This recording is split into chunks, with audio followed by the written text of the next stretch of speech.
Movie की शुरुआत में हमें बताया जाता है कि प्रशांत महासागर के बीचों बीच एक दूसरी दुनिया का दरवाजा है, जहां से एलियंस एक विशालकाय मॉन्स्टर को हमारी धरती पर भेजते हैं। इस मॉन्स्टरस जीव को काइजू कहा जाता है। ये सन 2013 का समय था जब पहले काइजू ने सैन फ्रांसिस्को में कदम रखा। जब तक कि टैंक्स, जेट्स और मिसाइल्स उसे मार गिराते, 6 दिनों के अंदर 35 मील के दायरे में 3 शहर बर्बाद हो चुके थे। लाखों करोड़ों जानें जा चुकी थीं। इंसानों ने गुजरे हुओं का शोक मनाया, उनकी याद में स्मारक बनाए और आगे बढ़ गए। और फिर सिर्फ 6 महीने बाद दूसरा हमला हुआ, और फिर तीसरा और चौथा, और फिर इंसानों को समझ में आ गया कि ये रुकने वाला नहीं है, ये तो बस शुरुआत थी। और फिर इंसान अपनी आपसी लड़ाई को भुलाकर मानवता को बचाने के लिए एक हो गए। और तब शुरू हुआ प्रोग्राम ईएगर। प्रोग्राम ईएगर में ऐसे जायंट्स रोबोट्स को बनाया गया है जो कि काइजू को हरा सकें, पर इन विशाल मशीनों को कंट्रोल कर पाना एक आदमी के बस की बात नहीं थी। इसलिए इसके डिजाइन में बदलाव कर इसे कुछ इस प्रकार बनाया गया कि इसे 2 पायलट कंट्रोल कर सकें, यानी 2 दिमाग 1 पायलट कंट्रोल। और फिर इंसानों की जीत का सिलसिला शुरू हो गया। ईएगर्स हर जगह से काइजूस को रोक रहे थे, पर ईएगर्स उतने ही काबिल थे जितने उनके पायलट्स, यानी कि एक ईएगर को चलाने के लिए उनके पायलट्स का आपसी मानसिक जुड़ाव मजबूत होना जरूरी था। फिर हमें 7 साल बाद दिखाया जाता है, जहां हम 2 भाई एनसी और राइली को देखते हैं, जो कि ईएगर के पायलट हैं। इन्हें बताया जाता है कि पैसिफिक की दरार में हलचल होना शुरू हो गई है और एक काइजू कैटेगरी 3 का होता है, यानी कि इससे पहले भी ये 2 कैटेगरीज के काइजूस को ईएगर के द्वारा हरा चुके थे। पर ये दोनों भाई इस बार भी काफी कॉन्फिडेंट होते हैं कि ये इस वाले काइजू को भी हरा देंगे। इन दोनों भाइयों की खासियत थी कि इनका दिमाग बहुत अच्छे तरीके से एक दूसरे से जुड़कर ईएगर को कंट्रोल कर सकता था। इसलिए ये दोनों अपने मिशन को लेकर काफी एक्साइटेड थे। अब ये अपने ईएगर को लेकर वहां जाने लगते हैं जहां से काइजू बाहर आ रहा होता है। समुद्र में एक नाव भी होती है जो कि तूफान के कारण वहां पर फंस गई थी। काइजू लोगों को मारने के लिए आगे बढ़ रहा होता है, तभी वहां पर दोनों भाई अपने ईएगर जिप्सी डेंजर को लेकर वहां पर पहुंच जाते हैं और वो नाव में फंसे लोगों को काइजू से बचाते हैं। काइजू भी इन पर हमला करता है, पर ये प्लाज्मा कैनन से हमला कर काइजू को मार गिराते हैं और वापस आने की तैयारी करने लगते हैं। तभी मार्शल पेंटाकॉस्ट, जो कि कंट्रोल सेंटर से सब कुछ देख पा रहे होते हैं, उन्हें स्क्रीन पर दिखाई देता है कि काइजू अभी भी जिंदा है। वो उन्हें बताने की कोशिश करते हैं कि काइजू अभी जिंदा है, पर इससे पहले कि वो कुछ समझ पाते, काइजू पीछे से उन पर हमला कर देता है और ईएगर के प्लाज्मा कैनन वाले हाथ को भी तोड़ देता है। काइजू ईएगर के सिर पर वार करता है, जिसमें कि ये दोनों भाई होते हैं। काइजू एनसी को ईएगर से बाहर खींच लेता है और मार देता है। राइली एनसी की मौत से काफी दर्द में होता है, क्योंकि वो अभी भी उसके दिमाग से जुड़ा हुआ था।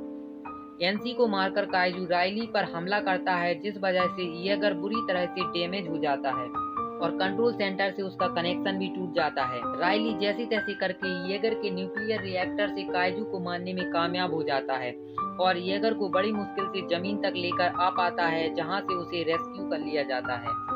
और अब इसी तरह 5 साल बीत जाते हैं और काइजू अब दिनों दिन और भी ज्यादा एडवांस होकर समुद्र से बाहर निकलते। इसलिए अब वर्ल्ड लीडर्स मार्शल पेंटाकॉस्ट से कहते हैं कि काइजू हमारे बचाव के तरीके सीख रहे हैं, उन्हें अपना रहे हैं और विकसित हो रहे हैं, और हम इतनी तेजी से ईएगर्स खो रहे हैं जितने कि हम बना नहीं पा रहे हैं। अब कैटेगरी 4 के काइजू निकलकर हमारी दुनिया में आ रहे हैं। वो कहते हैं कि हमलों की तादाद बढ़ती जा रही है और अब ये साफ हो चुका है कि ईएगर्स बचाव का सबसे कारगर हथियार नहीं रहे। इसलिए हमें अब ईएगर प्रोग्राम को बंद करना पड़ेगा। साथ ही हमें ये भी पता चलता है कि अब काइजूस को रोकने के लिए समुद्र के चारों ओर एक दीवार खड़ी की जा रही है, ताकि काइजू शहर के अंदर न आ सकें। वर्ल्ड लीडर्स मार्शल से कहते हैं कि आप अपने बचे हुए ईएगर्स को आखिरी ईएगर बेस हांगकांग में ले जा सकते हैं। हम 8 महीने तक आपको फंडिंग करते रहेंगे, जब तक कि कोस्ट वॉल पूरी तरह से तैयार नहीं हो जाती। इसके बाद ईएगर प्रोग्राम को बंद कर दिया जाएगा। आगे हम राइली को देखते हैं, जो कि अब ईएगर प्रोग्राम को छोड़ चुका है और समुद्र के चारों ओर बन रही वॉल पर मजदूरी कर रहा होता है। तभी सब टीवी पर चल रही एक न्यूज देखते हैं, जिसमें एक काइजू बड़ी आसानी से समुद्र में बनी दीवार को नष्ट करके सिडनी शहर पर हमला कर रहा होता है, यानी कि ये दीवार भी काइजू के हमले से नहीं बचा सकती। लेकिन तब यूरेका नाम का ईएगर शहर में तबाही मचा रहे काइजू को मार गिराता है। फिर हम मार्शल को देखते हैं जो कि रायली के पास आते हैं और उसे बताते हैं कि हमने पिछले सारे बचे हुए येगर्स को मरम्मत करके और भी ज्यादा एडवांस बना दिया है। हमें एक पायलट की जरूरत है जो कि मार्क 3 येगर्स को चला सके, क्योंकि मार्क 3 येगर्स के पिछले सारे पायलट्स मारे जा चुके हैं। तब रायली मार्शल से मना करते हुए कहता है कि जब मेरा भाई मरा तब मैं उसके दिमाग से जुड़ा हुआ था, लेकिन अब मैं फिर से उस मशीन में किसी और के दिमाग से नहीं जुड़ना चाहता। रायली की बात सुनने के बाद मार्शल उससे कहते हैं कि तुमने शायद सुना नहीं कि ये दुनिया नष्ट होने की कगार पर है, तो आप कहाँ मरना पसंद करोगे, यहाँ या येगर में। मार्शल की ऐसी बातें सुनने के बाद रायली मार्शल के साथ जाने के लिए मान जाता है। अब रायली मार्शल के साथ हांगकांग में सैटरडोम येगर स्टेशन पर पहुंचता है, जहां पर मार्शल रायली को मार्क 3 की इंचार्ज माको मोरी से मिलवाते हैं।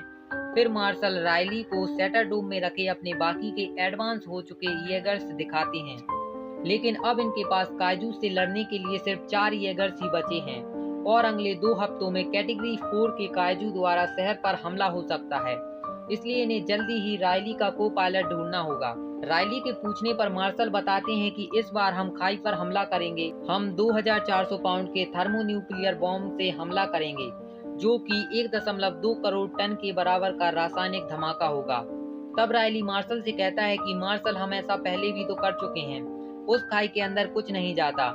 तब मार्शल कहते हैं कि मेरे पास एक प्लान है, तुम बस तैयार रहना। फिर हम 2 साइंटिस्ट को देखते हैं जो कि काइजू की बायोलॉजी पर रिसर्च कर रहे होते हैं। इनका नाम है डॉक्टर हरमन और डॉक्टर न्यूट। हरमन मार्शल को बताते हैं कि काइजू का अगला हमला 2 हफ्ते में नहीं बल्कि अब से 4 दिनों के बाद होगा। साथ ही वो बताते हैं कि पैसिफिक ओशन की दरार से हमारी दुनिया और उन एलियंस की दुनिया एक ब्रिज के सहारे जुड़ी हुई है, जहां से काइजू आकर हम पर हमला करते हैं। इसलिए हमें किसी तरह से इस ब्रिज के जरिए उनकी दुनिया में जाकर न्यूक्लियर धमाका करना होगा, तभी इस ब्रिज को तोड़ा जा सकता है। लेकिन अभी हमें नहीं पता कि इस दरार को कैसे खोला जाए, क्योंकि वो दरार सिर्फ काइजू के लिए ही खुलती है। तब दूसरा साइंटिस्ट मार्शल से कहता है कि इसके लिए मुझे काइजू के दिमाग से जुड़ना होगा, ठीक वैसे ही जैसे 2 येगर्स पायलट्स आपस में मानसिक जुड़ाव करते हैं। लेकिन काइजू के बड़े से दिमाग से जुड़ना उसकी जान भी ले सकता है, इसलिए मार्शल उसे ऐसा करने से मना करके वहां से चले जाते हैं और मार्शल को देखते हैं, जहां माको मार्शल से कहती है कि रायली के साथ मुझे येगर में जाना चाहिए। लेकिन मार्शल उसे मना करते हुए कहते हैं कि जज्बाती होकर और बदले की भावना लेकर तुम जुड़ाव की प्रक्रिया को पूरा नहीं कर सकती।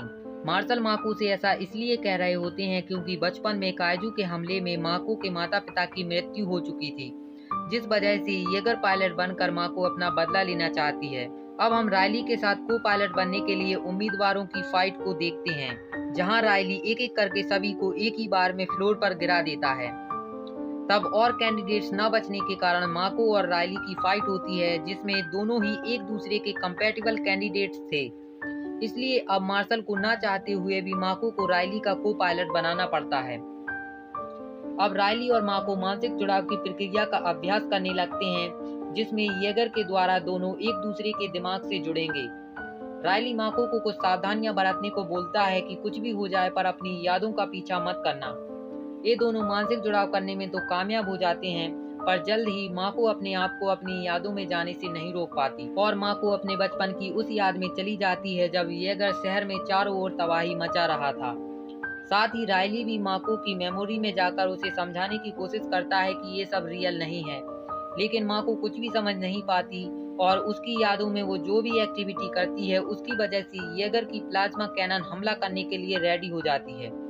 साथ ही यहाँ खड़े सारे लोग डर जाते हैं, क्योंकि यदि प्लाज्मा कैनन चल गई तो यहाँ मौजूद सारे लोग एक ही झटके में मारे जाएंगे। लेकिन इससे पहले कि प्लाज्मा कैनन चल पाती, येगर के पावर सोर्स को मार्शल हटवाने में कामयाब हो जाते हैं। इस घटना के बाद मार्शल माको को रायली का को पायलट बनाने के लिए मना कर देते हैं। तभी मार्शल के पास डॉक्टर हरमन आते हैं और उन्हें बताते हैं कि न्यूट ने मना करने के बाद भी काइजू के दिमाग से जुड़ाव कर लिया है, जिस वजह से उसकी हालत खराब है। मार्शल तुरंत डॉक्टर न्यूट के पास जाते हैं और पूछते हैं कि तुमने क्या देखा। डॉक्टर न्यूट मार्शल को बताते हैं कि काइजू यहाँ पर इंसानों को मारने या उन्हें खाने के लिए नहीं आते हैं, बल्कि उन्हें यहाँ पर बनाकर भेजा जाता है। उन्हें एलियंस इंसानों का सफाया करने के लिए भेजते हैं। यही उन एलियंस का काम है। वो इसी तरह एक के बाद दूसरे और फिर तीसरे ग्रह पर अपना कब्जा करते हैं। वो यहाँ पहले भी आ चुके हैं डायनासोर्स के समय में, लेकिन तब पृथ्वी का वातावरण उनके रहने योग्य नहीं था। लेकिन अब इंसानों की बदौलत ये ग्रह पूरी तरह से उनके अनुकूल है। कई कैटेगरीज के कायजूस का आना तो बस शुरुआत है, वो कुछ इससे भी बड़ा प्लान कर रहे हैं। तब मार्शल न्यूट से कहते हैं कि तुम्हें एक बार फिर से कायजू के दिमाग से मानसिक जुड़ाव करना होगा ताकि हमें और भी जानकारी मिल सके। लेकिन न्यूट कहता है कि मैं ऐसा नहीं कर सकता। जुड़ाव करने के लिए मुझे एक नया कायजू का ब्रेन चाहिए। तब मार्शल उसे हांगकांग के एक स्मगलर हैनिबल चाउ के बारे में बताते हैं कि इसके पास तुम्हें कायजू का ब्रेन मिल जाएगा, क्योंकि ये आदमी कायजू के अंगों की ब्लैक मार्केट में डीलिंग करता है। अब न्यूट भी हैनिबल चाउ को ढूंढने के लिए निकल पड़ता है। हैनिबल चाउ के ठिकाने पर पहुंचकर न्यूट कायजू के ऑर्गन्स को देखकर हैरान रह जाता है। यहाँ तो कायजू की एक पूरी की पूरी लेबोरेटरी होती है। न्यूट हैनिबल चाउ से मिलता है और उसे कायजू का दिमाग देने को कहता है, लेकिन हैनिबल चाउ उससे कहता है कि कायजू का दिमाग उसके पास नहीं है, क्योंकि कायजू के मरते ही उसका दिमाग भी तुरंत ही सड़ जाता है। हैनिबल चाउ न्यूट से पूछता है कि तुम्हें कायजू का ब्रेन क्यों चाहिए। तब न्यूट उसे बताता है कि वो उसके दिमाग के साथ मानसिक जुड़ाव करना चाहता है। हैनिबल न्यूट की आंखों को देखकर समझ जाता है कि न्यूट पहले भी कायजू के साथ मानसिक जुड़ाव कर चुका है, जिसे देखकर वो न्यूट को वहां से भाग जाने को कहता है। न्यूट के पूछने पर वो बताता है कि जुड़ाव सिर्फ एक तरफ से नहीं होता, यानी कि उन एलियंस ने भी तुम्हारे दिमाग से जुड़ाव कर लिया है। तभी इन्हें खबर मिलती है कि एक कायजू ने शहर पर हमला कर दिया है। वहीं हमें पैसिफिक ओशियन में दिखाया जाता है, जहां से इस बार कैटेगरी 4 के 2 कायजूस निकलते हैं। तब मार्शल रायली और माको को छोड़कर बाकी बचे हुए तीनों येगर्स को कायजू से लड़ने के लिए भेजते हैं। लेकिन इस बार कायजू बहुत ही ज्यादा एडवांस होकर आते हैं और येगर्स पर हमला कर उन्हें नष्ट करने लगते हैं। इस बार येगर्स का कोई भी दाव कायजू के सामने काम नहीं करता है और कायजू एक एक करके 2 येगर्स को क्षतिग्रस्त करके नष्ट कर देता है और येगर्स के पायलट्स को भी मार देता है। अब सिर्फ एक ही येगर बचता है जो कि कायजू को मारने आगे बढ़ता है, लेकिन तभी कायजू एक खतरनाक इलेक्ट्रोमैग्नेटिक पल्स रिलीज करता है, जिसकी वजह से येगर के साथ साथ सारे बेस की पावर चली जाती है, क्योंकि अब सब कुछ बहुत ही डिजिटल हो गया है, जिस वजह से येगर का संपर्क बेस से टूट जाता है। तब रायली कहता है कि उसे और माको को जिप्सी डेंजर लेकर जाना होगा, क्योंकि सिर्फ यही एक ऐसा येगर बचा हुआ है जो कि न्यूक्लियर रिएक्टर से चलता है। और फिर रायली और माको येगर को लेकर समुद्र में उतरते हैं। इस बार माको भी अच्छी तरह से मानसिक जुड़ाव की प्रक्रिया में सफल हो जाती है और एक कायजू को मारने में भी कामयाब हो जाते हैं। लेकिन वहीं दूसरा कायजू शहर में तबाही मचा रहा होता है। न्यूट भी एक पब्लिक बंकर में जाकर छुप जाता है, लेकिन वो कायजू न्यूट को ढूंढ लेता है। इससे पहले कि कायजू न्यूट को नुकसान पहुंचाए, रायली और माको अपना येगर लेकर वहां पहुंच जाते हैं और उसे मारने लगते हैं। लेकिन कायजू काफी शक्तिशाली होता है और वो इन पर भारी पड़ रहा होता है। येगर भी कायजू को कड़ी टक्कर देता है, लेकिन अब कायजू और भी ज्यादा एडवांस हो चुके थे और वो कायजू येगर समेत रायली और माको को अपने साथ उड़ाकर ले जाता है। ये लोग धरती के एटमॉस्फेयर से बाहर निकलने ही वाले होते हैं कि तब रायली और माको येगर से एक तलवार निकालते हैं और कायजू का पंख काट देते हैं। अब ये दोनों ही ऊपर से नीचे गिरने लगते हैं। तब रायली और माको अपने येगर के न्यूक्लियर पावर की मदद से सुरक्षित नीचे आने में कामयाब हो जाते हैं और कायजू मारा जाता है। वहीं फिर हम डॉक्टर न्यूट और हैनिबल को देखते हैं, जो कि मरे हुए कायजू के शरीर से दिमाग निकालने की कोशिश कर रहे होते हैं। तभी इन्हें पता चलता है कि कायजू का दिमाग मर चुका है, लेकिन इन लोगों की किस्मत अच्छी होती है क्योंकि ये कायजू प्रेग्नेंट होता है और कायजू के पेट को चीरते हुए कायजू का बच्चा बाहर निकलता है और न्यूट को मारने ही वाला होता है कि उसकी नाभि की नाल उसके गले में फंस जाती है और वो मारा जाता है।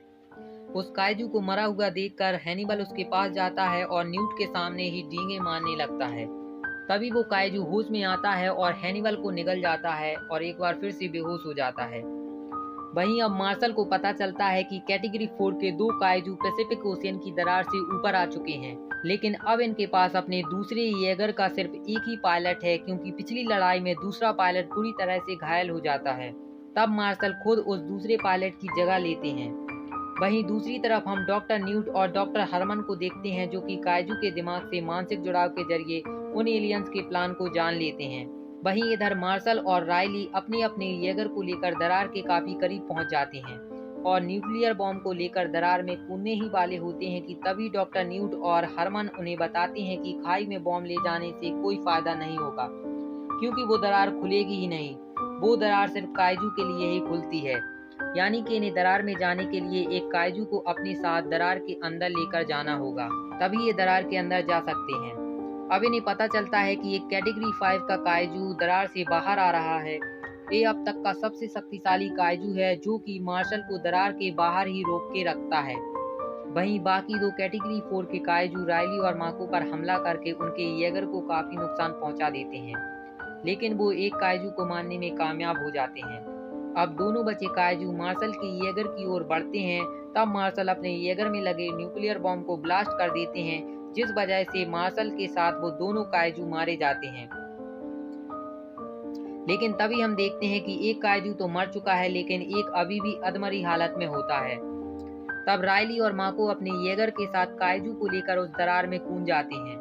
चूंकि माको का ऑक्सीजन खत्म होने वाला था, इसलिए राइली माको को इमरजेंसी पॉड में ऊपर सतह पर भेज देता है और खुद उस दरार के अंदर चला जाता है, जहां वो उन एलियंस की दुनिया में पहुंचकर अपने येगर की परमाणु भट्टी को चालू कर देता है। ये नज़ारा वहां पर वो एलियंस भी देख रहे होते हैं।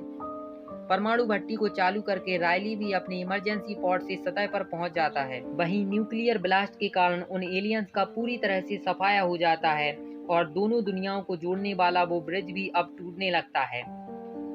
इसी के साथ माको और राइली भी सतह पर पहुंच जाते हैं और इसी के साथ ये फिल्म खत्म हो जाती है।